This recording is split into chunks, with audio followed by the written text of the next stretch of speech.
So dito nga sa kwarto natin mga kaitsubero, napansin ko may mga lamok. Ang ginawa ko, humingi ako ng kulambo.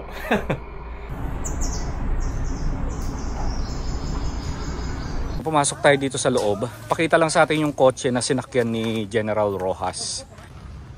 So dito sa tabi ng kotse, nandun yung tunnel. Oh.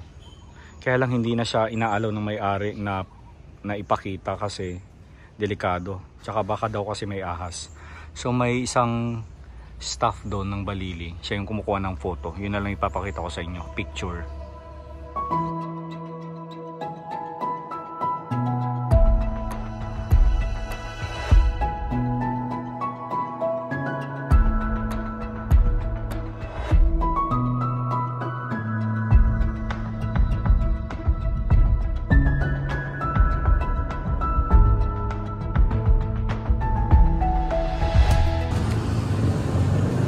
So dito ako naka-check-in mga kaitsubero. Ito yung tinatawag na Oasis Lodge o Balili Heritage House. Ayan. So isa ito sa mga declared as a cultural property dito nga sa Tagbilaran City. Ayan.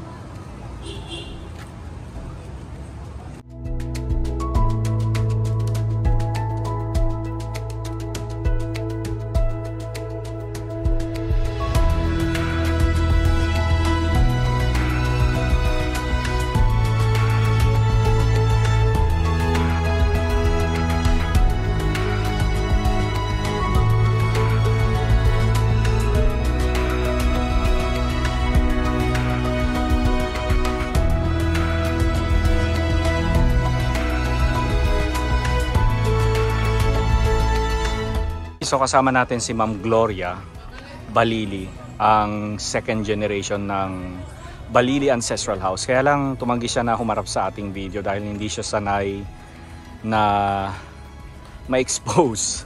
Ayan, so magsi-selfie na lang kami ni Ma'am Gloria. Balay Balili. So declared ito as a important cultural property dito nga sa Tagbilaran. Ayan, so inuulit ko lang galing na ito, oh. Kita nyo yung puno. Hindi na nila tinanggal. Ayan, siguro yung noong bumagyo,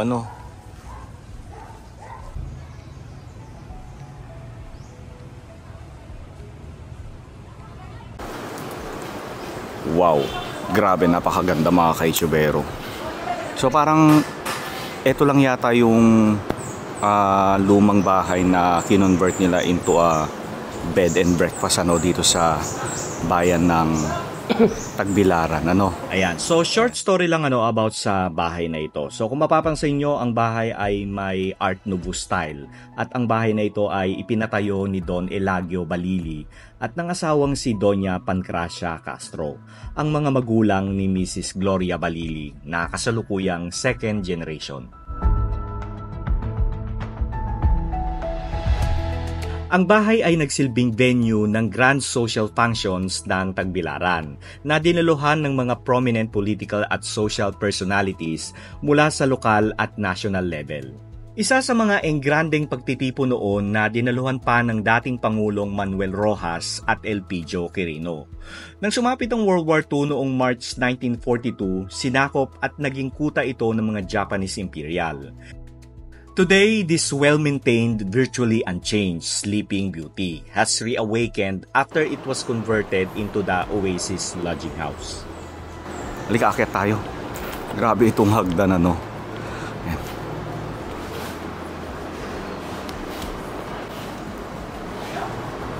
Wow. Talagang literal na ancestral house,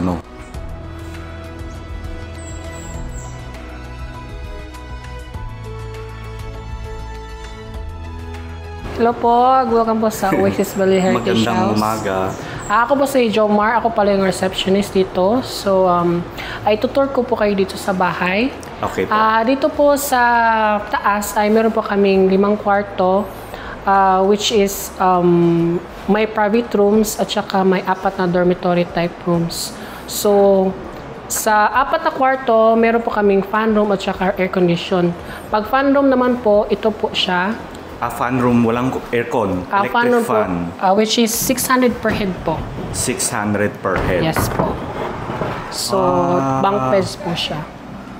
Oh, not bad na pala ito. So, good for 4 siya. Pero Yes kung po. dalawa lang kayo, pwede rin naman. Yes po. Kung Per head naman po yung bayad kasi. Okay. Hindi nila kailangang bayaran lahat, Yes no? po, kasi per head. Okay. So, Ito pag yung- air condition naman po, pareho lang po yung kwarto, may air condition lang po. So, dito po yung air condition. Yes po. And this is good for 4 din po. 4 din. Yes Okay, po. okay. Di ba nakakatuwa? May kulambo, syempre. Ito, how much ito? 700 per head naman po. 100 pesos lang pala. Yes po, 100 pesos difference. Oo, not bad. Yes po. Yan. So, sulit po yung stay nyo dito. Oo, no? Parang budgeted hotel siya, yes no? po. Yes po. Yes. So, meron din po kaming common na CR dito po. O, ito, common CR Yes para sa po. lahat. Ito naman po yung dalawang shower natin. Alam mo yun, sa totoo lang, malinis yung shower ninyo. At Tsaka saka yung ito toilet. din po yung toilet Toilet. namin. Dalawang toilet. Dalawa rin ba? Yes po. I see. Mix na po yung shower tsaka toilet. Wala pong female and male po. Okay, kahit sino. Yes no? po. Okay. And then, nagsuserve din po kami ng breakfast. Ito po yung menu namin. Okay, ito. Yes po. Okay. And then the water is Free naman din. po, tsaka may free coffee din po kami. May free coffee ba kayo? Yes. Tapos sa common wash area, Yes no? Tapos baba, ilang room naman ang Sa baba po, meron din po kaming 4 na kwarto. Okay. Tutor po kayo sa baba. Pwede, wala Yes pang po. natutulog doon? Wala po. Wala. O sige, lika, punta tayo sa baba. Kita sa atin yung kwarto. So, sa mga mahilig sa mga ganitong bahay, especially yung mga old souls na tinatawag natin, pwedeng-pwede kayong magstay dito. Kasi kita nyo naman, ang luwag ng garden, very peaceful. Pero syempre, kapag anong oras ba yung karaoke ninyo dito? Start po ng, actually afternoon, and then mag-end po yan ng 10 p.m. 10 p.m. Minsan nga, 9 o'clock, wala na no? Yes po. Wala na. Hindi naman po siya gaano araw-araw may... Oo nga, hindi araw-araw, Opo. yes. Pero usually po may mga estudyante po kasi gilid lang po is yung eskwelahan. Ito, Yes po. ito, eskwelahan, no?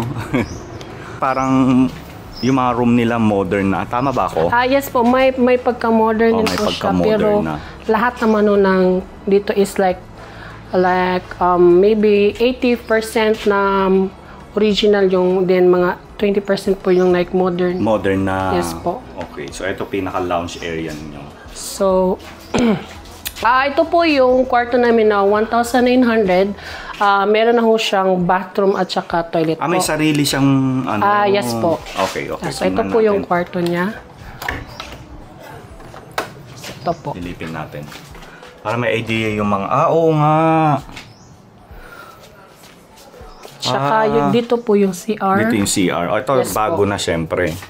Queen size bed, good for 2 na po. Good for couple. Yes Pero po. pwede rin mag-add ng isa, hindi na. Pwede naman po, add lang po ka ng 400 pesos for extra bed. Pero usually hindi naman talaga siya may nag-a-add ng kasi Oo, good pang for... couple lang Yes talaga, po. no? Okay. Tsaka yung ibang rooms ko namin, ito po yung 3 rooms namin, wala po siyang bathroom, shared lang po. Okay. So, ito po yung isa. So, hindi Ito na niya po. ipakita lahat, ha? Kasi isa lang naman. Ito po. Ito naman po is 1,600. Good for 2 twin size bed. Not bad. Yes, pwede din po Oo. kayong mag-extra bed. Kung tatlo sila, Yes no, po. pwede. Oh. Maayos naman pala, no? Ngayon lang Then- kasi ako nakapunta rito sa baba. Kasi Then dumating yung- ako rito Thursday, no? yes Ngayon, po. Sabado na ngayon, Yes. no? Tapos, yung common CR nila, Dito po. nandito naman. Ito naman po. Oh, ito, Shower at saka 2 toilet po. Oh. Di ba? Pero syempre, iba yung feeling sa taas. Back to ano ka talaga. travel back in time ang feel sa taas. Kaya yun yung pinili ko eh. Yung sa taas. Kung gusto nyo mag-coffee, pwede na po kayo mag-hangout po dyan. O, diba? Meron silang siesta area, o. And yung mga owner po dito sila nakatira sa pabalik-balik po sila dito kasi nakatira po sila sa Dawis. So every morning until gabi nandito po nandito sila. And then gabi uwi na sila. Yes po. Dawis ba sila? Dawis po. Malayo-layo rin pala. Meron kayong Facebook page? Mahahanap niyo po kami sa Oasis Balili Heritage House po. Sa Facebook. Yun, maraming salamat. Sige po. Thank you. Tsaka welcome po dito sa Oasis po. Okay. Thank you. Ayan, so balik tayo dito sa sala. Alam niyo ba mga kaichibero, kapag ako ay nag-out of town, nag-i-stay ako sa mga lumang bahay, syempre, di ba? So, karamihan naman ng mga pinagstayan ko, maayos naman yung bahay. Malinis. And in fairness, isa ito sa mga, sandali, isara ko muna yung kwarto ko kasi. Yung lamok. Ayan, isa ito sa mga malinis na heritage house na pinagstayan ko, Ayan. Hindi maalikabok. Tapos mababait yung mga staff. So kung tatanungin nyo ako, may momo ba dito? So far, wala naman. Minsan kasi yung momo, nasa isip na natin yun eh. Kung matatakot ka, iniisip mo may momo, magkakamomo talaga. Pero kung iisipin mo naman na wala naman. Diba? Ako nga mas takot pa dun sa mga taong buhay eh. Mga masamang tao eh, kaysa sa tinatawag ninyong momo Ayan. So ito yung aking room, pakita ko na rin So yung room ko very simple lang. Pasensya na kayo kung medyo makalat. Ayan. O, di ba? Meron akong kulambo o mosquito net ba tawag diyan? O mosquitero. Ayan. So wala akong TV. Simple lang yung aking kwarto. Pero syempre may aircon. Tapos napansin ko malamok. So nag-request ako ng kulambo. So mag-i-stay ako dito sa Tagbilaran. Simula kahapon and then balik ko na ng Manila mga lunchtime sa Linggo. Ayan. Tapos dito itong mga antique na to eh. Hindi na siya pwedeng upuan. Please don't sit. Ang sira na eh. So ito yung inupuan ni President Rojas. Ito siya, nasa photo. Ayun. So itong bahay na ito, kung nasaan sila naroon, hindi mismo dito sa Balili House. Nandun sa may kabilang bahay. Mamaya tuturo ko sa inyo kung saan. Ito kasi parang bahay na ito ng mga magulang ng may-ari nitong bahay na ito. Ito yung bahay ng parents ni Ma'am Gloria. May-ari ng Balili House. Ayan. Kaya lang hindi daw pwedeng pumasok sa loob kasi ayaw nung kapatid i-video ang loob ng kanilang bahay. Ayan. Pumasok tayo dito sa loob. Pakita lang sa atin yung kotse na sinakyan ni Rojas. Ayan siya. So galing pa raw ito ng Amerika. No?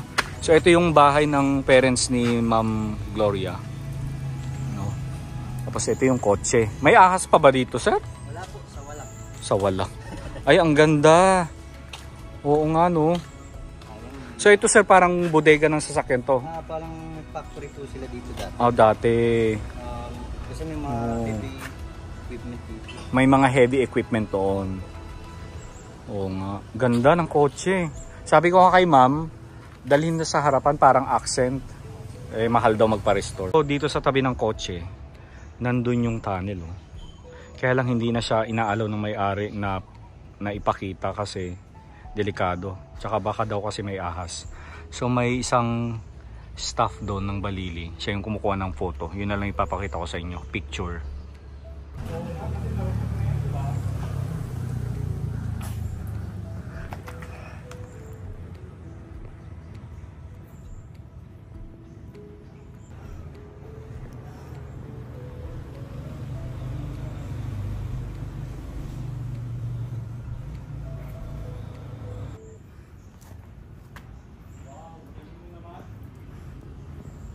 Okay, so nakita na natin yung tunnel. So So hindi ako inalaw ng owner na lumapit doon kasi baka malaglag tayo. Pero at least nakuhanan natin kahit konti ano. Ayan. Madilim. Ayun. So halika, pakita ko sa inyo yung area. Kung ano itsura niya sa gabi. Yan. So dito sa Balili Heritage House, kung ikaw ay mahilig sa mga lumang bahay kagaya ko, pwede kayo magstay dito. Pero syempre, 'di ba, hindi naman lahat ng tao ito yung kanilang cup of tea. Yung iba, especially mga kabataan, ang hilig na nila is modern na, no. Pero tayo mga old souls, syempre ma-appreciate natin yung magstay sa ganitong lumang bahay, 'di ba? Akyat tayo.